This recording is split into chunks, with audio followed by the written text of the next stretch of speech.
ইব্রাহিম আলাইহিস সালাম দুপুরে মেহমান নিয়ে আসছেন। ওনার অভ্যাস ছিল মেহমান ছাড়া খাইতেন না। যখন প্লেটে বসছে তো পরিচয় নিতে যে বাহির হয়ে আসছে সূর্যের পূজারী। তো বলছে, আমার খাওয়া তুমি খাও, তো খাও কি করে? আমি তো খলিল, তুমি সূর্যের পূজারী, আমার আল্লাহকেই চিনো না? হ্যাঁ, সমচিন না, তুমি আমার খাওয়া খাও। উঠায়া দিছে। ঘরের থেকে বাহির হয়ে মনে হয় একটু দূরেই গেছে, তো আল্লাহ চিৎকার দিয়া বলছে, খলিল, 250 বছর 3 বেলা খাওয়াইতেছি, নাস্তা দুপুর রাত্র, এক বেলা খাওয়াইলেন না, উঠাইয়া দিলেন। বন্ধু হইলেন তো হইলেন কি করে? বানাইছি তো আমি, 250 বছর তো 3 বেলা খাওয়াই, আপনি এক বেলা খাওয়াইলেন না। বাস শুনতে দেরি, উঠা পিছে দৌড়াইছেন, যে ধরছে চল ভাই খাইতে। বলছে, শোনো, আমি এরকম নির্লজ্জ না যে তুমি উঠাইয়া দিছ আবার ডাকবে আর প্লেটে যেয়ে বসা পড়বো। আরেকটা কথা শোনো, এটাও আমি জানি তুমি আমার পিছনে দৌড়ানোর পাত্র না। বলো ঘটছে কি, কেন আমার পিছে দৌড়ে আসলে? তো পানি ছেড়া দিয়া বলছে, মালিক পাঠাইছে, তোর কথা সত্য, আমি তোর পিছে ছুটার ব্যক্তি না। মালিক বলছে, বন্ধু, 250 বছর 3 বেলা খাওয়াইতেছি, এক বেলা খাওয়াইলেন না। বলছে, মালিক না পাল্টাইলে আসতাম না। বলছে, কোন মালিক? বলে, আল্লাযী খালাকাকা মিন মাইন মাহিন, তোকে যে এক ফোঁটা পানির থেকে তৈরি করছে ওই মালিক। বলছে, সত্য? বলছে, নাইলে দৌড়ে আসলাম তো আসলাম কেন? আগে হাত বাড়া, ওই মালিকের হয়ানেই পরে প্লেটে যাব। আল্লাহকে রাজি করা বড় সহজ। এটা হাদিসের কাহিনী দিলাম। দ্বিতীয়টা শুনেন। 200 বছর মূর্তির সামনে বসা বসা সনম সনম করতেছে। ভুলে মূর্তির সামনে বসা অবস্থায় বলে ফেলছে সামাদ। বলতে দেরি, আল্লাহ জবাব দিতে দেরি করেন নাই। সমগ্র জগৎ কাঁপায়া জবাব দিচ্ছেন, লাব্বাইক ইয়া আবদি। বন্দা, আমি উপস্থিত। সব সৃষ্টি হাক্কা বাক্কা খায়া গেছে, এখনো তো মূর্তির সামনে বসা। ভুলে না ডাকলো সামাদ। আল্লাহ জবাব দিছে, 200 বছর অপেক্ষা করতেছিলাম, আমাকে ভুলে হইলো একবার ডাকুক, একবার ডাকুক। দ্বিতীয় জবাব দিছেন, ও সাড়া দেয় না 200 বছর ধরে, আমিও যদি না দেই, ওর আর আমার পার্থক্যটা থাকবে কোথায়? আল্লাহ মিন মুস্তাগফির ফাগফির আলা। কিন্তু কে আছো, মাপ চাও, আমি মাফ করব। কিন্তু আমি একটু অন্যভাবে বলি। আল্লাহ মনে হয় যেমন এরকমই বলেন যে দুনিয়াওয়ালারা শাস্তি দেওয়ার জন্য তালাশ করে, আমি মাফ করার জন্য আহ্বান করি। দুনিয়াওয়ালারা শাস্তি দিয়া মজা পায়, এই দুটা শব্দ যেন এটাই বুঝাইতে চায়। আল্লাহ যেন বলতে চান যে দুনিয়াওয়ালারা শাস্তি দিয়া মজা পায়, আমি মাফ করে মজা পাই। দুনিয়াওয়ালাদের শাস্তি দেওয়া অভ্যাস, আমার মাফ করা অভ্যাস। দুনিয়াওয়ালারা শাস্তি দিয়া ভালো ভালো লাগে, আমার মাফ করতে ভালো লাগে। বিদায় এই পর্বটা শোনার ছিল না, এই পর্বটা ছিল চাওয়ার পর্ব ছিল। যে এই মুহূর্তে যখন রাতের 3 ভাগের 1 ভাগ অতিবাহিত হয়ে যাবে, যদিও যারা আমরা সামনে বসে আছি বা যতদূর আমার আওয়াজ যাইতেছে, ঘরের অন্তরাল থেকে নিয়ে বাহির পর্যন্ত একজনও মনে হয় পাওয়া যাবে না। নাই সময়টা আমরা কাউন্ট করছি, হিসাব করি না, কোনোদিন হাত উঠাই এই কথা বলি যে মালিক। শুনছি দুনিয়াওয়ালারা নাকি শাস্তির জন্য তালাশ করে, শাস্তি দেওয়ার জন্য তালাশ করে। আসামিকে তুমি নাকি মাফ করার জন্য তালাশ করো, বিদায় হাত উঠাইলাম। এতটুক শব্দ মনে হয় আমরা এখানের কেউ কোনোদিন বলি নাই। কি রাগ হয়ে গেলেন? বলছি, কেউ হাত উঠাইতে পারবেন যে আমি বলি? আসলে এই সময়টা ছিল চাওয়ার, শোনার না। আর সত্য এটাই, আল্লাহ যদি সঙ্গে না হইল, রাজি না হইল, এই ছোট্ট জীবনটা কেটে যাবে, এটাকে ধরে রাখা যাবে না। কেননা টেকনোলজি যতই উন্নতি করুক, মানুষের জীবনের গতি ধরে রাখার মতো মেশিন এখনো টেকনোলজি আলাদের মাথায় আসে নাই, আর কিয়ামত পর্যন্ত আসবে না। এই ছোট্ট জীবনটাকে ধরে রাখা যাবে না। মানি আমি টেকনোলজি আসছে, পাওয়ার ব্যাংকে বিদ্যুৎকে ধরে রাখা যায়, পরক্ষণে বিদ্যুৎ না থাকলেও মোবাইল চার্জ দেওয়া যায়, এটা আমি মানি। কিন্তু এই ছোট্ট জীবনটাকে পাওয়ার ব্যাংকে ভরার মতো কোনো পাওয়ার ব্যাংক এখনো আসে না, আর কোনোদিন আসবে না। এটাকে ধরে রাখা যাবে না। এই ছোট্ট জীবনটা কেটে যাবে, এটাকে ধরে রাখার কোনো রাস্তা নাই। কিন্তু হ্যাঁ, দুনিয়াতে কেটে যাবে, কিন্তু এই ছোট্ট জীবনটা যেদিন পরিসমাপ্তি ঘটবে, আল্লাহ পাওয়া ছাড়া এক সেকেন্ডও কাটবে না। এটাই সত্য, এক সেকেন্ডও কাটবে না। বরং এটা বললেও সত্য হবে যে আল্লাহ পায় নাই, যার তাল্লুক আল্লাহর সাথে হয় নাই, তার দুনিয়ার জীবনটা ভালো কাটে না, সুখে কাটে না, শান্তিতে কাটে না। কাটা তো দূরের কথা, ঘুমও আসে না। ট্যাবলেট খায়া ঘুম পড়তে হয়, ঘুমাইতে হয়। আর যারা আল্লাহ পাইছে, ওরা বিছনায় যাইতে দেরি, ঘুম আসতে দেরি হয় না। কিন্তু ওরা ঘুমায় না, ওটারও একটা কারণ আছে। কেন ওরা যখন বিছনার কাছে যায়, তো বিছনা কানে কানে বলে, কিভাবে ঘুমাবি, মালিক তো ঘুমায় না, তুই ঘুমাবি তো ঘুমাবি কি করে? কাইফা তানামু খালিকাল লাইলি লা ইয়ানামু, মালিক ঘুমায় না, তুই কি করে ঘুমাবি? তখন এপাশ ওপাশ হয়, 2-4 বার পরে মুসল্লা বিছায়, আর চোখের পানি ছড়ায়, আর কাঁদতে থাকে, আর বলতে থাকে, কিসি কো সোনে মে মুঝে মজা আতা হ্যায় তেরে আগে রোনে মে। কেউ তো ঘুমায়া মজা পায়, আমি কান্নায় মজা পাই। এই বইলা রাত্র কাটায় দেয়। বিদায় কথা লম্বা হবে না, শর্টই হবে। এটা ছিল চাওয়ার সময়, শোনার সময় না, আল্লাহকে পক্ষে নেওয়ার সময়। এই জন্য ফাজাইলে আমলও আছে, মানুষ রাত্র 3 ভাগে কাটায়। ছোট্ট একটা কাহিনী আছে মনে হয়, ছোট্ট কিছু কথা আছে ওইখানে লেখা। আসলে এটা চাওয়ার সময় ছিল, বয়ান শোনার সময় না। কেন আল্লাহ পাওয়া ছাড়া এই ছোট্ট জীবনটা কেটে যাবে, দুনিয়া কেটে যাবে, কিন্তু মরার পরে 1 সেকেন্ডও আল্লাহ পাওয়া ছাড়া কাটবে না। এই জন্য আমাদের এই ছোট্ট জীবনটার উদ্দেশ্যই এটা। যুবকের যৌবনের উদ্দেশ্য আল্লাহ সঙ্গে নেওয়ার জন্য। যদি এই উদ্দেশ্য না হইতো, তাহলে যৌবনের এত দাম আল্লাহ দিতেন না। যৌবনের যে দাম আল্লাহ দিছেন, দুনিয়ার কেউ দিতে পারবে না।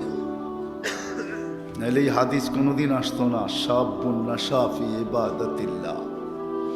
ওই যুবক যে যৌবন আল্লাহকে দিছে, আল্লাহ আরশের নিচে ওকে সুপার ডিলাক্স গ্যালারিতে জায়গা দিল। এই হাদিস কোনোদিন আসতো না, এই হাদিস কোনোদিন আসতো না। যুবক যখন হাঁটে রাস্তায়, যুবক যখন সেজদায় যায়, তো আল্লাহ ফেরেশতাদেরকে দেখায় বলে, ইন্নী উবাহি বিহিল মালাইকা, এই যুবককে নিয়ে আমি তোমাদের উপরে গর্ব করি। যৌবনও আল্লাহ পাওয়ার জন্য আমাদের এই ছোট্ট জীবনটার প্রত্যেকটা ক্ষেত্র, প্রত্যেকটা মুহূর্ত, প্রত্যেকটা সময়, সকাল বলেন, দুপুর বলেন, বিকাল বলেন আর সন্ধ্যা বলেন, রাত্র বলেন আর গভীর রাত্র বলেন, শুধু সময় না, আমাদের দোকান বলেন আর পাট বলেন, ক্ষেত বলেন আর খামার বলেন, অফিস বলেন আর আদালত বলেন, হাট বলেন আর বাজার বলেন, রোড বলেন আর ঘাট বলেন, মেল বলেন আর ফ্যাক্টরি বলেন, আমাদের বাড়ি বলেন আর ঘর বলেন, শুধু এইখানেই শেষ না। আমাদের যতগুলা সম্পর্ক আছে, রিলেশনশিপ, এই সব কিছু দিছেন আল্লাহ আল্লাহ পাওয়ার জন্য। আল্লাহ এক একটার আলাদা আলাদা ফজিলত দেখানো যায়, নাইলে প্রত্যেকটার আলাদা ফজিলত হইতো না। এই মাঠের সামনে যেই বেটা চা বিক্রি করতেছে, চা, ও ছোট একজন ব্যবসায়ী, ও যদি আল্লাহকে পাইল তাহলে ওই হাদিস মতে কিয়ামতের দিন নবীর কাঁধে কাঁধ লাগায়া উঠবে। আত্তাজিরুস সাদুকুল আমিন ইয়াহশুরু মান নবিয়্যিন, এই হাদিস কোনোদিন আসতো না। বিধায় আমাদের সবাইকে যতই সম্পর্ক হোক, সম্পর্কগুলো আল্লাহ পাওয়ার জন্য। তাহলে আল্লাহ রসুল কোনোদিন বলতেন না মেয়েকে সুশিক্ষা দাও, দিনদার বানাও, দিনদার পাত্রে উঠাইতে দেরি, তোমাকে জান্নাত লেখা দিতে দেরি করবো না। এই কথা কোনোদিন আসতো না। সাহাবা জিজ্ঞাসা করছে মেয়ে না থাকলে কি করব? তো বলছে বোন আছে? বলে আছে। বলে ওকেও দিনদার বানাও, দিনদার পাত্রে উঠায় দাও, তোমাকেও জান্নাত দেওয়া হবে।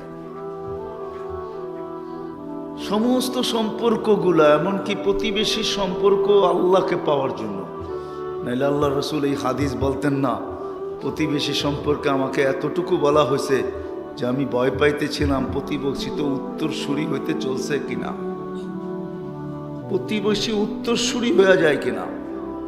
এত ফজিলত আল্লাহ রসুল প্রতিবেশীর বলতেন না। মোটা কথা এটাই, এই ছোট্ট জীবনটা এর যেই পজিশনই হোক না কেন, যেই ক্ষেত্রেই আমি থাকি না কেন, আমার সাথে যত সম্পর্কই দুনিয়াতে থাকুক না কেন, সব আল্লাহ পাওয়ার জন্য। সন্তানকে মা বাবা দিছেন তো আল্লাহ পাওয়ার জন্য, মা বাবাকে সন্তান দিছেন তো আল্লাহ পাওয়ার জন্য, দোকানদারকে দোকান দিছেন তো আল্লাহ পাওয়ার জন্য। যদিও উল্টা, পাইতে দেরি হারাইতে দেরি হয় না। নাইলে আল্লাহ এই অভিযোগ কোনোদিন করতেন না। আল্লাহ অভিযোগ করেন না, কিন্তু কেন যে এখানে করলেন এটাও বুঝি না। নাইলে এই হাদিসে কুদসি কোনোদিন আসতো না, মান আরাদা আন্নি নাদাইতুহু মিন কারিব, যে আমার থেকে বিমুখ হয় আমি বড় কাছের থেকে আইসা ডাকি, কাছের থেকে আইসা ডাকি, ওকে স্মরণ করাই আমি। আম্মা বিনিআমাতি রাব্বিকা ফাহাদ্দিস, আল্লাহ ওকে স্মরণ করায়। আমা কুনতা মা আম্মা হিনা, তুই একটা পানির ফোঁটা ছিলি না। হায় হায়, ছোটবেলা আমরা ম্যাজিক দেখতে যেতাম। ম্যাজিক চিনেন? ম্যাজিক চিনেন? ম্যাজিক চিনেন না মনে হয়, ঠিক না? চিনেন? হ্যাঁ, বিভিন্ন জায়গায় ওষুধ বেচার আগে যে ম্যাজিক দেখায় না, খেলা দেখায় ম্যাজিক। হ্যাঁ, তাসের পাতা 6টা ফোঁটা দেখা যায়, একটু পরে ঘুরে এই দেখ ফোঁটা একটাও নেই, এটার নাম ম্যাজিক। আল্লাহ বলে মানুষ তুইলি সবচেয়ে বড় ম্যাজিক, আমি হলাম ম্যাজিশিয়ান। এক ফোঁটা পানির মতো, পানির ভিতরে তোর মতো একটা ম্যাজিক আমি দাঁড় করাইছি। আজকে সব দেওয়ার পরে তুই হারাইলি, তো হারাইলি কি করে? এই জন্যই কোনো ক্ষেত্রে আল্লাহ বলে আমা কুনতা মা আম্মা হিনা, তুই নিকৃষ্ট পানির ফোঁটা ছিলি না, আমি ম্যাজিক শুরু করছি। ফামান জালাকা দামা, তোকে রক্তকে বানাইলো। ওমান জালাকা মুদগা, রক্তপিণ্ডকে বানাইলো। ওমান জালাকা ইদামা, তোর কঙ্কালটাকে তৈরি করলো। ওমান কাসা আলাইহি লাহমা, এত সুন্দর করে গোশতের আর চামড়ার আবরণ কে চড়াইলো? যেই গোশতের আবরণ দেখা আর চামড়া দেখা কত মানুষই তো এই পর্যন্ত আত্মহত্যা করলো। মনে হয় বোঝেন নাই, ঠিক না? বুড়ারা বুঝবেন কোত্থেকে, বিয়ে তো করেন নাই, কোত্থেকে বুঝবেন? চামড়ার আর গোশতের আবরণ দেখে আত্মহত্যা করছে না, করে নাই? হ্যাঁ, যুবকও বিষের বোতল ডক ডক করে গিলা ফেলছে, আবার মেয়েও পাওয়া যাবে নিজের ওড়না গলায় লাগায় ঝুলে গেছে। তারপরে আল্লাহ বলতেছে আমা কুনতা সাগীরা, তুই কি ছোট ছিলি না? ফামান কাব্বারা, তোরে বড় করলো কে? বড় হইতে দেরি, তুই হারাইতে দেরি হলি না। আমা কুনতা যায়ীফা ফামান কাওয়াকা, তুই দুর্বল ছিলি, তুই দুর্বল ছিলি, তোকে সুঠামত্ব দিতে দেরি, যুবক সুঠামত্ব পাইতে দেরি, আল্লাহকে বলতে দেরি করে না, ওর পাবি ভিন্ন। ঠিক না? সত্য তো? আর আমার কথা বোঝেন না? যুবক যৌবন পাইতে দেরি, হারাইতে দেরি করে না। তারপরে আল্লাহ জিজ্ঞাসা, আমা কুনতা চাহিলা ফামান আল্লামাক। শিক্ষিত ব্যক্তিগুলা শিক্ষা পাইতে দেরি, আল্লাহকে বলতে দেরি করে না। একদিনও ভাবে না আমাকে শিক্ষা দিল তো দিল কে, একদিনও ভাবে না। শিক্ষা পাই হারায়া যায়, বলতে থাকে এডুকেটেড আমি। বরিশালের মতো নাক রাগ হয় না, মুই কি কম বুঝি, মনে বুঝাইতে হইবে। আল্লাহ বলে শিক্ষা দিতে দেরি, তুই হারাইতে দেরি করলি না। হারাইতে দেরি হলো না, তুই হারায়া গেলি। আমা কুনতা মিসকিনা, তুই তো অসহায় ছিলি, নিঃস্বয় ছিলি, স্বয়ং সম্পূর্ণ করতে দেরি, তুই আমাকে বলতে দেরি করলি না। হায় হায় হায়। যদিও আল্লাহ অভিযোগ করতেছে সবাই আমরা হারায়া গেছি, অথচ সমস্ত সম্পর্ক, সমস্ত অবস্থান, সব কিছু দিছিলেন আল্লাহকে পাওয়ার জন্য। আবারও বলি, আল্লাহ পাওয়া ছাড়া দুনিয়া কেটে যাবে, কসম খোদার, মৃত্যুর পরে কাটবে না, বরং দুনিয়াটাও কেটে যাবে। আল্লাহ পাওয়া ছাড়া দুনিয়ার মজাও পাওয়া যাবে না। আল্লাহ পাওয়া গেলে দুনিয়ার মজাও পাওয়া যাবে, আল্লাহ পাওয়া ব্যতীত দুনিয়ার মজা পাওয়া যাবে না। দুনিয়ার মজা ওরাই পায় যারা আল্লাহ পাইছে, সম্পর্কের মজা ওরাই পায়। আছে আমাদের সমাজে, এখনো আছে কিছু সন্তান আছে যারা মা বাবাকে ঘুম পড়ায় ঘুম পড়ে, আবার কিছু সন্তান আছে মা বাবার লেগে চোখ গরম করে ঘুম পড়ে। আছে, দুটোটাই আছে না? নাই? আছে, দুটোটাই আছে। কিছু সন্তান আছে, এখনো আছে। কিছু সন্তান আছে মা বাবার কবরও চিনে না। 2020 দেখায় দিছে, মা বাবার কবর চিনে না কোনটা। আবার কিছু সন্তান 2020ও ছিল, আছে, এখনো আছে, যারা করুণাযুক্ত মা বাবাকে নিজে গোসল দিছে, নিজে জানাজা পড়াইছে, নিজের হাতে কবরে রাখছে। দুনিয়া বলছে করুণায় মারা গেছে, থো মারছে, করুণা বড় না, মা বড়। তুই বুঝবি কি মা? তুই করুণা বুঝছিস, বসা থাক। যদি মাকে গোসল দিতে যায়, জানাজা পড়তে যায়, নিজের হাতে রাখতে যায়, জান যায়, তাহলে সৌভাগ্য মনে করব। আছে, দুটোটাই নেটে আছে, চাইপা দেখেন। এই জন্য লম্বা করে কোনো লাভ নাই। আমার পরেও হয়তো কেউ আসবে, আপনাদেরকে শোনাবে ছোট্ট জীবনটা, ছোট্ট অস্তিত্বটা, কসম খোদার, আল্লাহকে পাওয়ার জন্য, আল্লাহকে রাজি করার জন্য, আল্লাহকে সঙ্গে নেওয়ার জন্য।